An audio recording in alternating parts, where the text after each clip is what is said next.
नमस्कार, आप देख रहे हैं राष्ट्र प्रथम और मैं हूं आपके साथ में शोभित पाठक। न्यूज रूम लाइव में सभी दर्शकों का बहुत बहुत स्वागत है। छत्तीसगढ़ में ईडी की बड़ी कार्रवाई चल रही है। सीएम भूपेश बघेल के करीबी अफसरों के ठिकानों पर आज सुबह ईडी की रेड हुई और इस तरीके से फिर से एक बार छत्तीसगढ़ में राजनीतिक माहौल गर्मा गया है। हालांकि कुछ दिन पहले सीएम भूपेश बघेल ने इस बात का जिक्र किया था कि कुछ दिनों बाद ईडी की जो छापेमारी है वो छत्तीसगढ़ में देखी जा सकती है और आज वही सुबह से दृश्य देखने को मिल रहा है। ईडी ने तमाम ठिकानों पर जो है महत्वपूर्ण, उनमें से 12 ठिकाने, उसमें कई अफसर भी हैं जो माने जाते हैं सीएम भूपेश बघेल के बहुत करीबी, उनके ठिकानों पर सुबह से ही ईडी की छापेमारी जारी है। और इसी खबर पर हम जुड़ेंगे हमारे साथी वरिष्ठ सहयोगी जय शर्मा जी से और जानेंगे कि ये कार्रवाई को लेकर जिस तरीके से कुछ दिन पहले सीएम भूपेश बघेल ने बयान दिया था कि ईडी की कार्रवाई छत्तीसगढ़ में भी देखने को मिल सकती है और आज उनकी बात वो सच साबित हुई है। क्या कुछ कहना चाहेंगे?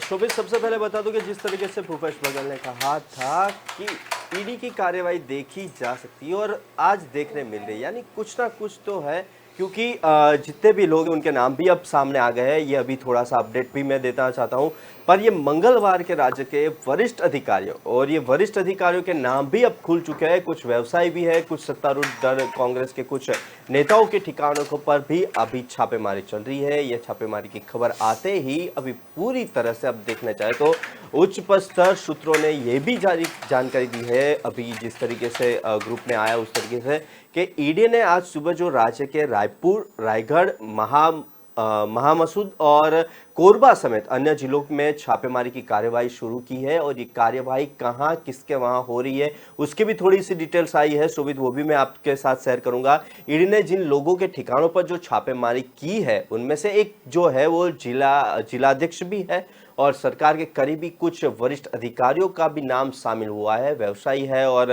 कांग्रेस के नेता भी इसमें बहुत शामिल है।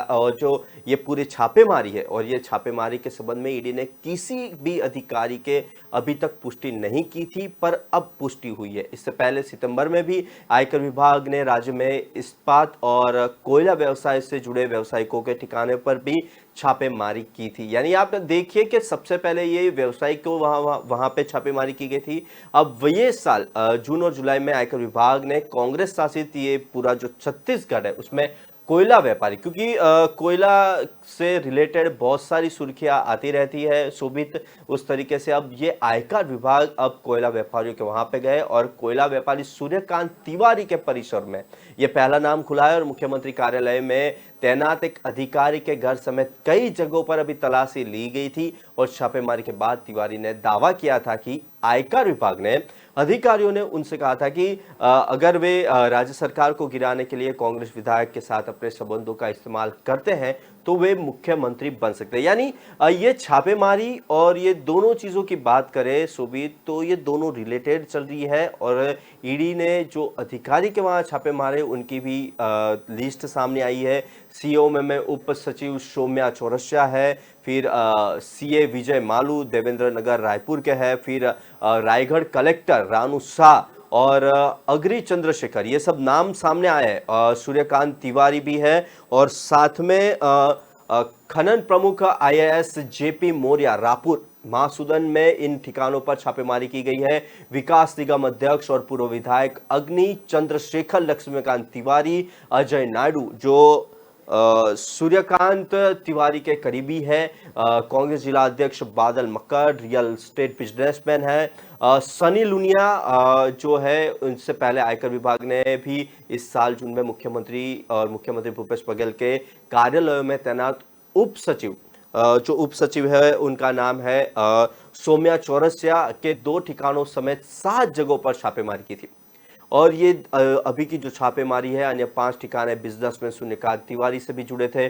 आयकर विभाग ने इस दौरान छत्तीसगढ़ में रायपुर, दुर्ग, महासुदन और कुछ अन्य जगहों पर भी सर्च ऑपरेशन की थी। और जिस तरीके से अभी आयकर विभाग और ईडी जिस तरीके से छत्तीसगढ़ में वापस एक्टिव हुई है तो आज शाम तक बहुत बड़े नाम भी और खुल सकते हैं, बहुत बड़े व्यवसायियों को भी नाम खुल सकते हैं, क्योंकि शोभित, जिस तरीके से सिर्फ छत्तीसगढ़ की बात नहीं करते पर ईडी की रेड की बात करते हैं, तो जब ईडी की रेड कंटिन्यू होती है तो उसमें जितने भी लोग हैं उनके नाम और प्रॉपर्टी और वो शाम तक कुछ ना कुछ बड़ी खबर आ भी सकती है और इस पे बहुत बड़े लोगों का शामिल होना भी तय है, क्योंकि जिस तरीके से भूपेश बघेल ने कहा था कि ईडी की छापेमारी हो सकती है, यानी अंदेशा था किसके वहां क्या होने वाला है।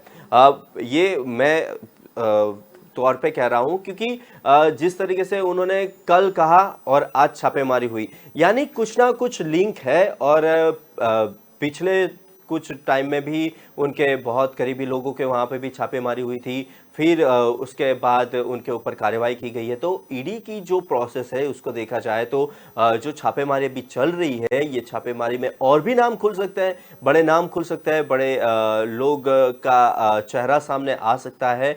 और सिर्फ देखना ये रहेगा, क्योंकि शोभित कई बार ईडी कार्रवाई करती है, सीबीआई कार्रवाई करती है, पर उसके नतीजे क्या थे वो हम देख चुके हैं कई बार कि इसके नतीजे क्या आते हैं। हमें भी पता है, आपको भी पता है कि किस तरीके से कार्रवाई होती है, कई नाम खुलते हैं, कई नाम नहीं खुलते हैं। पर इस बार ऐसा लग रहा है कि बहुत बड़े नाम खुलेंगे और बहुत बड़ा कौभांड या स्कैम जो भी है वो सामने आ सकता है। जी शोभित।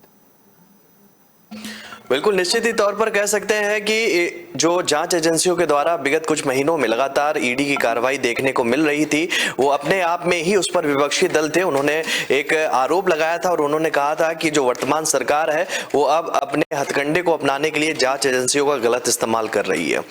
यहां तक कि ऑपरेशन लोटस का भी जिक्र किया गया। अरविंद केजरीवाल के खिलाफ जो कह सकते हैं, जिस तरीके से दिल्ली में शराब नीति के खिलाफ बैक टू बैक अभी भी ईडी की कई जगह छापेमारी कुछ दिनों पहले देखी गई थी। इसके बाद पश्चिम बंगाल की अगर हम बात करते तो वहां पर भी छापेमारी देखी गई थी। तो निश्चित ही तौर पर ये अपने आप में एक अलग हो जाता है और विपक्षी जो खेमा है वो लगातार ये आरोप लगा रहा है कि हमको टारगेट करने के लिए, विपक्षी एकता को समाप्त करने के लिए अब जांच एजेंसियों का दुरुपयोग किया जा रहा है लगातार।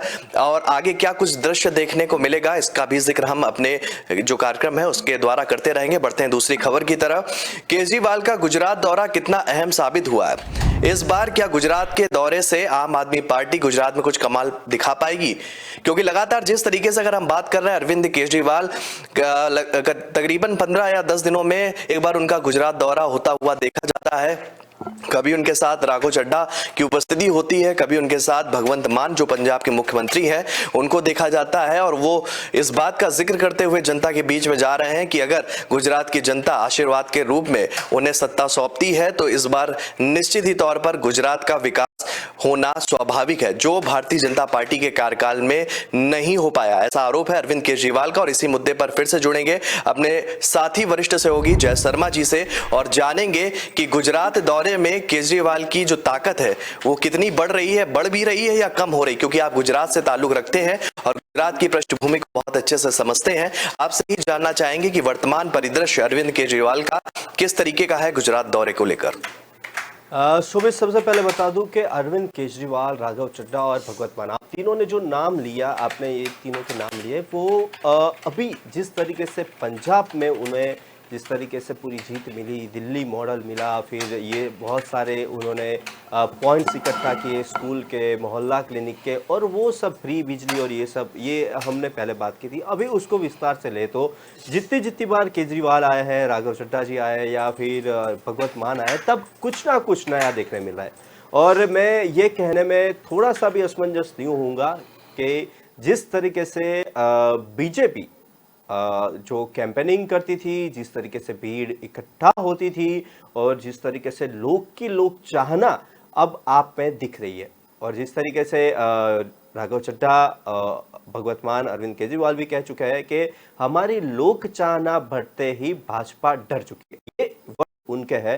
पर शोभित, मैं बहुत नजदीक से अभी गुजरात का ये दौरा देख रहा हूँ, अरविंद केजरीवाल का, राघव चड्ढा कल भी आए। तो जिस तरीके से हम देख रहे हैं तो उनकी लोकप्रियता धीरे धीरे बढ़ती जा रही है, लोगों में जागरूकता आ रही है और लोग उनकी रैलियों में जा रहे हैं। ये एकदम ग्राउंड लेवल की बात इसके लिए कर रहा हूं क्योंकि लोग अब बहुत कनेक्ट हो रहे हैं।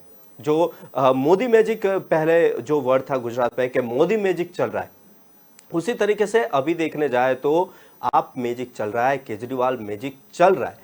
क्योंकि आप समझो कि जो 27 साल से जो गढ़ पे लोग राज कर रहे हैं वहां पे ही अगर कोई पक्ष विपक्ष आता है या उनका कॉम्पिटिटर आता है तो उनको थोड़ा सा टाइम लगता है, वहां पे कार्यालय बनता है, फिर लोग जुड़ते हैं, प्रचार प्रसार होता है। पहले 20 लोग जुड़ते हैं, फिर 50, फिर 100, फिर 1000, फिर 2000। पर जिस तरीके से मुख्यमंत्री अरविंद केजरीवाल, भगवत मान, राघव चड्ढा जिस तरीके से लाइमलाइट में आया है, क्योंकि लाइमलाइट में ये वर्ड यूज इसके लिए यूज करना चाहूंगा कि कोई भी पार्टी कोई अलग स्टेट में या अलग राज्य में या कहीं पे भी जाके अगर वो अपना पार्टी का प्रेजेंटेशन देती है तो लोगों को जुड़ना, लोगों से कनेक्ट होना बहुत टाइम लेता है। पर आपने ये बहुत कम ड्यूरेशन में और बहुत बड़े लेवल पे किया है। शोभित, उन्होंने ये जो जिस तरीके से बीजेपी का एक पैटर्न था, वो हर जगह पे एक पैटर्न से पूरा एक माहौल क्रिएट करता था और लोगों को साथ जोड़ता था। फिर उनकी नरेंद्र मोदी की स्पीच हो या फिर उनकी आने जाने की एंट्री या वो सब, वो एक एक माहौल इकट्ठा करते थे कि कोई आ रहा है। तो वहीं पे अरविंद केजरीवाल ने क्या किया है कि अरविंद केजरीवाल ने भी सेम मॉडल, सेम चीजें, सेम जो उनकी स्पीच थी, फ्री बिजली, मोहल्ला क्लिनिक, एजुकेशन, स्कूलों बच्चों की पढ़ाई, ये सब जो उन्होंने पंजाब दिल्ली में किया वही गुजरात मॉडल में कर रहे हैं। पर लोग उनसे जुड़ रहे हैं क्योंकि एज ए वो कॉमन मैन, जिस तरीके से वो रिक्शा वाले के साथ जाना, फिर उसमें विवाद, देखो सुमित, विवाद की तो बात होती ही रहेगी, पर जिस तरीके से वो कनेक्ट हो रहे हैं और जिस तरीके से लोग उनसे जुड़ रहे हैं, तो मैं इतना कहना चाहूंगा अरविंद केजरीवाल का जो गुजरात के ऊपर होल्ड है वो धीरे धीरे बढ़ रहा है। उन्होंने ये भी दावा किया था कि गुजरात में सत्तारूढ़ भारतीय जनता पार्टी के कई नेता और कई कार्यकर्ता गुप्त रूप से उनकी आम आदमी पार्टी का समर्थन करते हैं। ये अभी सिर्फ अभी सुर्खियों में चल रहा है और आगामी विधानसभा चुनावों में अपनी ही पार्टी की हार देखना चाहता है। यानी मैं इतना कहना चाहता हूं कि जिस तरीके से बीजेपी में आ पाया, क्योंकि विपक्ष पे कांग्रेस था और कांग्रेस अभी कहीं पे भी कुछ काम नहीं करा है, और उसको लेके भी अभी एकदम से याद आया तो नरेंद्र मोदी ने कल भी कहा था एक लाइव में ही कि कांग्रेस कहीं ना कहीं कुछ गुपचुप के कुछ ना कुछ कर रही है, ऐसा यानी हिंट दिया है उन्होंने। यानी उसको मैं किस तरीके से देखता हूं उसकी बात करूं तो सुमित, आप एक्टिव हुआ और बहुत सारे लोग जुड़ रहे हैं और आम आदमी पार्टी हर बार कह रहे हैं कि भाजपा डर रही है, भाजपा डर रही है, हमारे समर्थकों को, हमारी रैली को देख के डर रही है। तो नरेंद्र मोदी को इस पे ये पॉइंट में जोड़ना चाहूंगा शोभित कि उन्होंने एक हिंट दिया है लोगों को डाइवर्ट करने का, ऐसा मेरा सोचना है। कुछ वरिष्ठ पत्रकार के साथ बैठता हूं तो वो भी कहते हैं कि जिस तरीके से उनका एक है बीजेपी का, आप देखना कि कुछ भी काम कर रहे हो, कोई भी पक्ष विपक्ष उनके विपक्ष के है या अपक्ष के हो, कोई भी काम कर रहे हो वो उनको करने देंगे जो भी करना हो करे। पर लास्ट में कुछ ना कुछ, जो हर बार मैं कहता रहता हूं कि बीजेपी एंड मूवमेंट पे क्या करेगी वो किसी को नहीं पता होता है, और वो हुआ। और कल ही उन्होंने नरेंद्र मोदी ने कहा कि कांग्रेस अभी फिलहाल कुछ ठंड में दिख रही है, कुछ कर नहीं रही है, पर वो एक साइलेंटली वर्क कर रही है। यानी उन्होंने सबको डाइवर्ट कर दिया। अभी आपका मुद्दा है पर ये आता ध्यान में आया इसलिए बताया। और शनिवार को भी गुजरात के कई शहरों में सामने आया कि पोस्टरों को लेकर भी भाजपा पर निशान साधते हुए आपके राष्ट्रीय संयोजक, क्योंकि वो जो पोस्टर्स थे वो भी बहुत वायरल हुए थे अरविंद केजरीवाल के। उन्होंने एक रैली में ये भी कहा था कि भाजपा के कई नेता और कार्यकर्ताओं मुझसे मिलते हैं और चुपके से मुझसे सत्ताधारी पार्टी को हराने के लिए, कुछ करने के लिए कहते हैं। यानी आप समझो कि वो क्या कहना चाहते हैं कि मैं उन सभी भाजपा कार्यकर्ताओं को, नेताओं को कहना चाहता हूं को अपनी पार्टी को हराना चाहते हैं। गुजरात के आदिवासी बहुत, वलसाड़ जिले में जहां अगले कुछ महीनों में विधानसभा चुनाव होने वाले हैं। फिर जिस तरीके से ये पूरा जो बात है उसको अगर हम बीजेपी और कांग्रेस से रिलेट करते हैं तो कई वरिष्ठ नेता जो लोग सालों से कांग्रेस में थे उनको भी नरेंद्र मोदी सरकार कांग्रेस से बीजेपी में लाई और बीजेपी में एक पद देके बैठा दिया। यानी आप समझो कि ये जो पूरा ये कहना चाहते हैं कि कई पार्टी के लोग मेरे कनेक्शन में हैं, यानी उनका इशारा कुछ और कह रहा है कि भाई कि बीजेपी के लोग भी आप में जुड़ सकते हैं। ये इशारा उनका हो सकता है क्योंकि ये अरविंद केजरीवाल नहीं कहा था। उन्होंने ये भी कहा था कि हमें बीजेपी के अहंकार के 27 साल तोड़ने हैं। मुझे पता है कि आपके पास आपके व्यवसाय है, यदि आप हमारे साथ जुड़ते हैं तो वे आपके व्यवसाय को नुकसान पहुंचाएंगे। आप वहां रहे लेकिन गुप्त रूप से इसे हराने के लिए काम करें। कांग्रेस कार्यकर्ताओं को डरने की ज़रूरत नहीं है, आप कर सकते हैं। अपनी पार्टी छोड़ो और आप में शामिल हो जाओ, अपनी पार्टी को भूल जाओ, केजरीवाल ने ये भी कहा था। यानी जिस तरीके से आप देख रहे हो, इसके साथ मैं ये भी जोड़ना चाहूँगा कि कई लोग अभी सुर्खियाँ ऐसी चल रही है, अंदर अंदर लोगों के साथ बातचीत ऐसी भी चल रही है कि केजरीवाल कांग्रेस के लोगों को भी अपने साथ लेके आगे बढ़ने वाले हैं। यानी ये सब क्या चल रहा है, ये क्या हिंट दे रहे हैं, पर लास्ट में बीजेपी क्या करेगी उसको भी हमें ध्यान में रखना होगा। उन्होंने ये भी कहा था कि मतदाताओं से आगामी चुनाव में राक्षसों का सफाया करने के लिए आपका समर्थन करने का आह्वान किया। उसके ऊपर भी विवाद हुआ, कई लोग सामने आए। नए गुजरात के लिए सभी को एक होना चाहिए। उन्होंने ये भी कहा था कि पार्टी की परवाह मत करो, गुजरात के लिए काम करो, देश के लिए काम करो, और दावा किया कि आप एक नया तूफान, नई राजनीति, नई पार्टी, नए चेहरे, नए विचार और नई सुबह की शुरुआत करेगी। यानी ये आप देखिए कि जब बीजेपी जब सत्ता में नहीं थी, आज से ये मोदी सरकार की बात कर रहा हूँ, तो ये पूरा एक स्पीच तब मोदी जी ने भी जब सीएम थे तब भी, सीएम बनने वाले थे तब भी यही स्पीच चली थी कि हम आएंगे, परिवर्तन लाएंगे। फिर उन्होंने भी ये कहा था। फिर वही उनके भी थोड़े थोड़े अभी नरेंद्र मोदी के भी वीडियो वायरल हो रहे हैं कि आज से 10 साल पहले भावनगर में ये था वो था। यानी सेम पैटर्न अभी आप यूज कर रही है, उसके सोशल मीडिया कैंपेनिंग देखे या वो देखे। पर गुजरात के अंदर देखा जाए तो कांग्रेस अभी जीरो पे ही दिख रही है, ना कहीं पे कोई कार्यकर्ता काम कर रहा है, और उनको उकसाया जा रहा है। नरेंद्र मोदी ने उकसाया क्योंकि शायद ऐसा भी है कि आपका पलड़ा भारी हो रहा है। सीएम ने दिल्ली के जो सीएम है अरविंद केजरीवाल ने भी बीजेपी कार्यकर्ताओं को भी आड़े हाथ लेते हुए कहा था कि वे घूमते हैं और फुसफुसाते हैं कि केजरीवाल अच्छे हैं। ये उनके ही वर्ड है, और वे इस बार गुजरात में नहीं जीतेंगे, लेकिन अगली बार अगर कोई आपको ऐसा कहता है तो जान ले कि वे कहाँ क्या है, बीजेपी उन्हें बताएगी कि अगली बार नहीं। लेकिन उन्हें हिंदू विरोधी कहने वाले बैनरों पर उन्होंने आरोप लगाया था कि भगवान का अपमान करने वालों को राक्षस कहा जाता है, जो लोग देवताओं का अपमान करते हैं उन्हें कंस की औलाद कहा जाता है। ये सब पूरा सियासी खेल, वर्ड्स, आरोप प्रत्यारोप चल रहा है। राक्षसों में क्या होगा, प्राचीन काल में वे किसी भी गांव में प्रवेश करते थे, गुंडागर्दी करते थे, छेड़ते थे, महिलाओं का बलात्कार करते थे। यानी आप समझो कि जितने भी कनेक्टेड है इससे लोग, उनको भी यानी डायरेक्ट इनडायरेक्ट उनके ऊपर वॉर हो रही है। खुद को भगवान हनुमान का भक्त बताते हुए केजरीवाल ने यह भी कहा था कि उनका जन्म जन्माष्टमी के दिन हुआ था और वो घर में कृष्ण उनका उपनाम था। यानी आप देखिए कि जिस तरीके से धर्म की बात आती है, एक बार वो कहते हैं कि हमें प्रैक्टिकल बनना चाहिए, एजुकेशन रिलेटेड होना चाहिए, तो अब ये धर्म ये कहाँ से आ गया है? यानी आप समझिए कि ये पूरा एक पैटर्न नरेंद्र मोदी का भी रहा है, वो जहाँ पे भी जाते हैं वहां के हो जाते हैं, तो यही सेम चीज वो भी दोहरा रहे हैं। यानी अभी समझना मुश्किल है कि वो करना क्या चाहते हैं। और उन्होंने ये भी कहा था, और भगवान कृष्ण ने मुझे आशीर्वाद दिया है और मुझे कंस के इन वंशजों का खत्म करने के लिए एक विशेष कार्य के साथ भेजा है। जनता भगवान है, मुझे आपके समर्थन की आवश्यकता है कि आप भगवान के काम को पूरा करेंगे, राक्षसों को खत्म करने के लिए मेरा समर्थन करेंगे। यानी ये सब जो चीज़ें हैं, क्योंकि उनको भी पता है कि एक जो धर्म की बात आती है तब एक लोग, एक पूरा एक ऑरा उनसे जुड़ जाता है। क्योंकि हम देखते हैं कि जितने भी प्रैक्टिकल लोग हैं उससे ज़्यादा हमारे वहाँ पे यानी भक्त है या फिर जो धर्म से रिलेटेड है उनकी ज़्यादा है। क्योंकि आप देखने जाए तो जो एजुकेशन और जो विज़न से साथ जुड़े होंगे उन लोग की संख्या, और जो धर्म, ज्ञाति, जात पात से जुड़े लोग हो, क्योंकि 27 साल में धर्म पे ही ये पूरा सियासी खेल चला जा रहा है।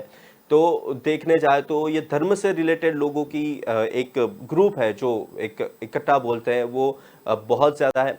और आपके अंदर ये जन सैलाब जो उमटा है तो उससे लेकर शोभित बहुत लोग उनसे कनेक्ट हो रहे हैं।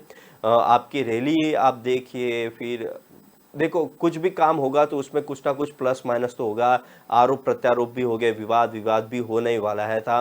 तो वो हो रहा है। पर जिस तरीके से राघव चड्ढा भी बीच में 3 बार आके गए गुजरात के अंदर, अभी 3 दिन के दौरे पे था, उन्होंने राजकोट, इंद्रनील राजगुरु जो है उनके साथ भी वार्म वेलकम भी हुआ उनका। और उन्होंने भी यही चीज कही कि वो लोग जो काम कर रहे हैं उससे बीजेपी डर गई है, या बीजेपी के लोग डर रहे हैं, बीजेपी सत्तारूढ़ी पार्टी है वो डर रहे। तो ये सब जो चीजें आ रही है सामने, तो यानी हम इतना सही तौर पर कह सकते हैं कि जिस तरीके से बीजेपी अभी बैकफुट है कुछ काम इन गुजरात, आप देखिए कि जिस तरीके से अभी गुजरात की कमान अमित शाह, नरेंद्र मोदी ने ले ली है। क्योंकि आप देखो कि लास्ट बहुत टाइम से पीएम नरेंद्र मोदी और अमित शाह भी गुजरात दौरा कर रहे हैं, सभाएं योजी जा रही है, शिलान्यास हो रहे हैं। यानी एक बार देखने जाए तो ये बहुत लोगों से कनेक्ट हो रहे हैं। आप जिस तरीके से एकदम बेसिक लेवल पे वो लोग जा रहे हैं और उनसे ग्रास रूट लेवल पे काम कर रहे हैं, और दूसरी तरफ जो हर बार बीजेपी का एक पैटर्न रहा है कि इलेक्शन आने से पहले बड़े शिलान्यास होंगे, ओपनिंग होगी, अभी देखो मेट्रो चालू हो गई। यानी ये सब देखे तो एक इलेक्शन के पहले की तैयारी है, उन लोगों के बीच में जाने की तैयारी है। और अभी भी जैसे ये इलेक्शन डेट आएगी उससे पहले तो बहुत सारे शिलान्यास होंगे, बहुत सारे वाद विवाद होंगे, आचार संहिता लगने वाली है थोड़े दिनों में, और उससे पहले भी बहुत सारे कैंपेनिंग हुए, जनसभा को संबोधित भी करेंगे। और आप जो कनेक्टिविटी हो रही है गुजरात की अब बात करें तो आपकी कनेक्टिविटी गुजरात में ट्राइबल एरियाज में है, सिटी एरिया में अभी तक उन्होंने सेंटर नहीं पकड़ा है। और उसके पीछे मैं देखना चाहता हूं कि उनके साथ जो आपकी जो गुजरात की टीम है, गोपाल इटालिया है, ईशुदान है, फिर ये इंद्रनील राजगुरु, तो उन्होंने जो पट्टा पकड़ा है तो उसके ऊपर देखने जाए तो उनका होल्ड सबसे ज़्यादा विलेजेस में है, और विलेजेस में अभी सबसे ज़्यादा होल्ड आपका हो रहा है।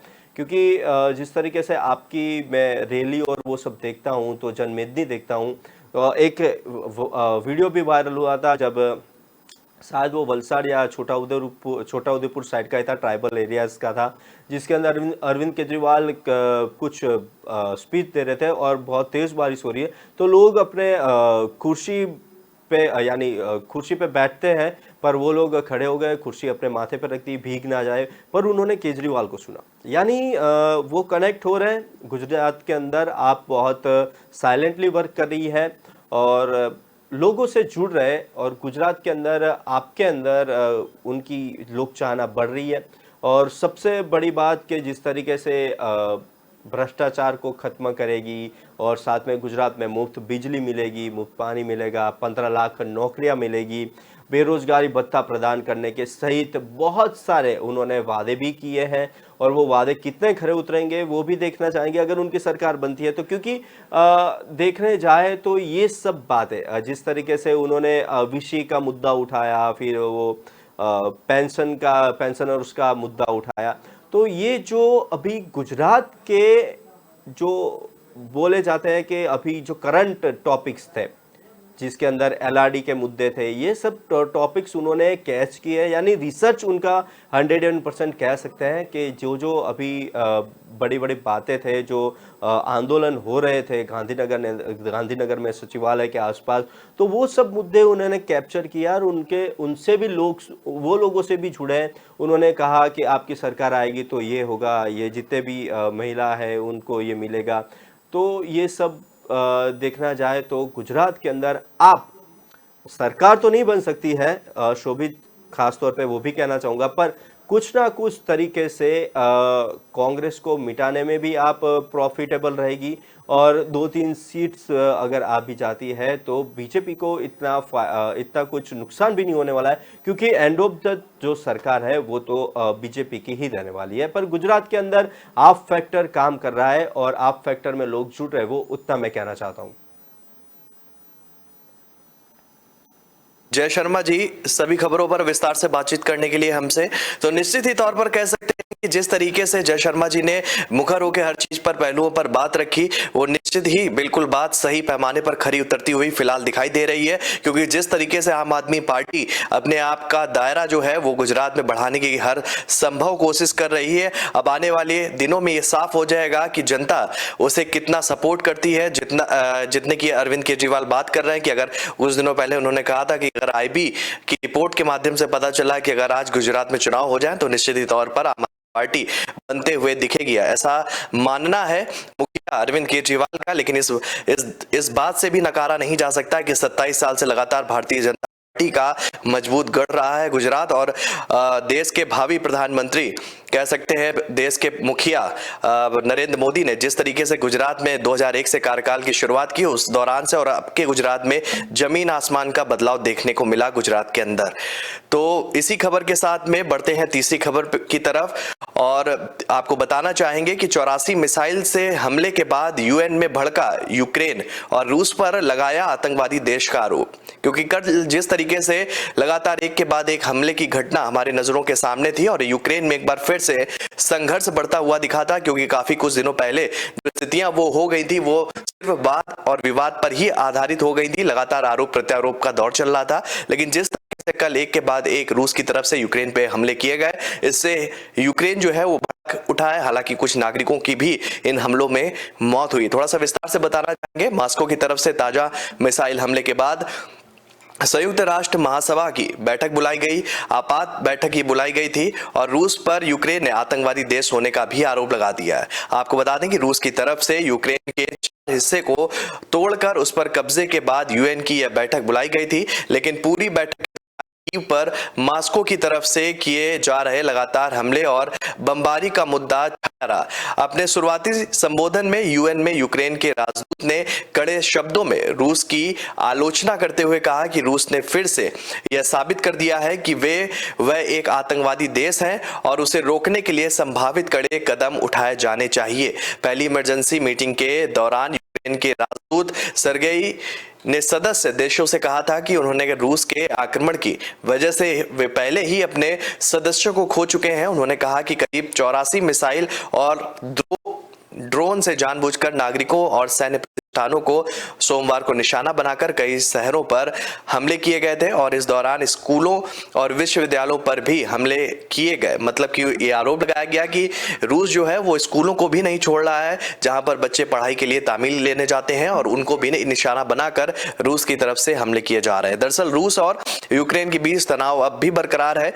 और शनिवार यानी कह सकते हैं 8 अक्टूबर भी यूक्रेन ने रूस को निशाना बनाते हुए क्रीमिया ब्रिज पर हमला कर दिया था, जिसके बाद रूस ने यूक्रेन के शहरों पर एक के बाद एक कई मिसाइलें दागी, और रूस के राष्ट्रपति पुतिन के आदेश के बाद पहले जापोरिजिया पर मिसाइल अटैक किया गया और फिर कल यानी कि सोमवार को कीव पर सबसे बड़ी एयर स्ट्राइक की गई। यूक्रेन द्वारा जारी एक बयान के भी मुताबिक हम आपको बताना चाहेंगे कि 10 अक्टूबर को रूस ने यूक्रेन की राजधानी कीव समेत 17 शहरों पर एक साथ हमला कर दिया था। यूक्रेन के मिलिट्री ठिकानों, एनर्जी हब और कम्युनिकेशन सेंटर्स एक के साथ एक कई उन पर हमले देखे गए, और निश्चित ही तौर पर जो है वहां पर भारी तबाही भी दर्ज की गई है।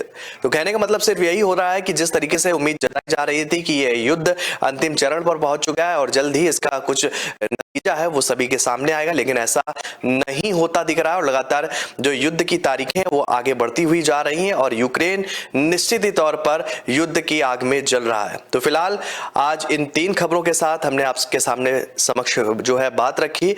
हम दर्शकों को बताना चाहेंगे कि देश और दुनिया से जुड़ी हुई तमाम खबरों को वो हमारी वेबसाइट www.kalamkartavya.com पर जाकर देख सकते हैं और जान भी सकते हैं। कल फिर हम इसी समय हाजिर होंगे, तब तक हमें दीजिए इजाजत। नमस्कार।